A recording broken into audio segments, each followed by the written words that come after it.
Craig, I can imagine you're disappointed once again with that defeat this afternoon at home to Widnes. How are you feeling? Not disappointed, yeah. It's frustrating. I think it were two teams that were playing. You could see that were low on confidence. I don't think it was a great game for anybody to watch. To be fair, I think it was pretty much down the middle of the field, and 4 out of the 6 tries came from kicks. So it just shows that I think the two teams that were playing massively low on confidence, and Widnes got off the line, didn't they? Again, frustrating and disappointing for us.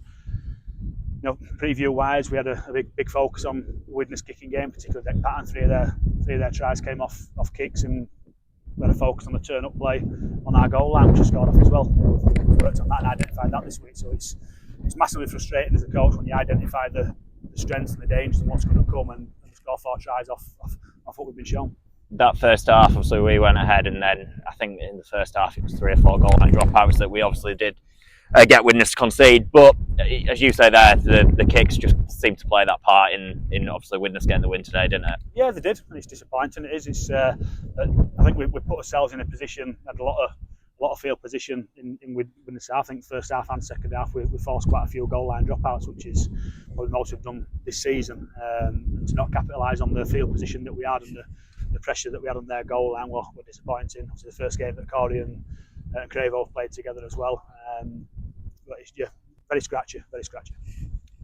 On obviously that second half, obviously we get back into the game as well with that try in the second half, and then again we obviously you mentioned that capitalisation on certain things. Again, did that play a big part, do you feel? I just think it's the same old thing that's killing us in every single game that we're playing. We're not prepared to play the long game. We wanted to try and force things early on, and we have what's called a kill streak, which is basically building pressure. You build your kill streak by defensively rewarding the team and ending your sets well and completing your sets and getting rewards on the back of penalties and 6 agains. And if you're building a kill streak and it's high, then you're going to be scoring points. I think the highest kill streak that we had in the game were 5.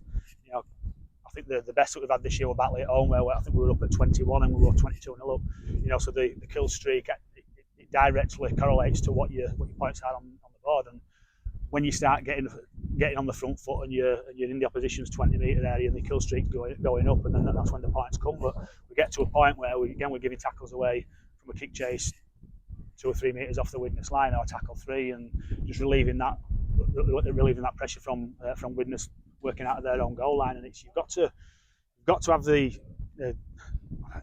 desire and the attitude and the execution to play that long game and keep going through. And it might be 20 minutes where you're building that process of breaking a team down. And once you break a team, then more often than not you score back-to-back tries. And that's happened to us a number of times this year, where a team's brought into that process and then we've conceded back-to-back tries. And there's patterns in rugby league, and it might be penalty, repeat, set, try. And generally, if you're in a contest where it's set for set and teams are going in that set for set process, then more often than not a team will go back to back on you. But so we're just not buying into that process of playing the long game into a game and trying to get that reward. Another thing we haven't mentioned yet, and I think it seems to be the same old story: player availability, injuries. Again, it's played a part today, only naming a 20-man squad, and then we lose Jack Bussey as well. Is he all right? And as I say, with the players that we were missing today, how are all they doing? Yeah, well, we named a 20-man squad, but 2 of them were never going to be in contention. Matty Marsh and Massimo Tsonga were never in contention, but we're hoping they're going to be in contention next week as long as they come through training okay.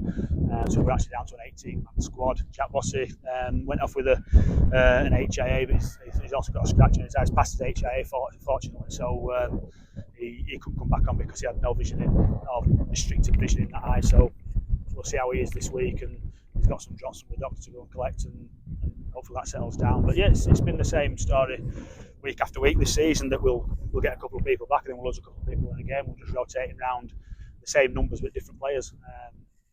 So it's contact sport, and you hope you get a bit of a break every now and again, but it's just been a season where I guess all the way through, off the field, on the field, it's been a disrupted season all round, and it's just something else we have to go with. Another trip to Odsal on Sunday. Halifax obviously hosting us on next weekend. How are you feeling ahead of that now? Obviously they've a couple of defeats in the last couple of games, so on paper there's a really good chance to go there and try and get something in there. You don't win games on paper though, do you? If you didn't, be no point playing. You win games by taking in the information, processing that information, executing the information that you're given, and executing the game plan that you're given. So that's down to us.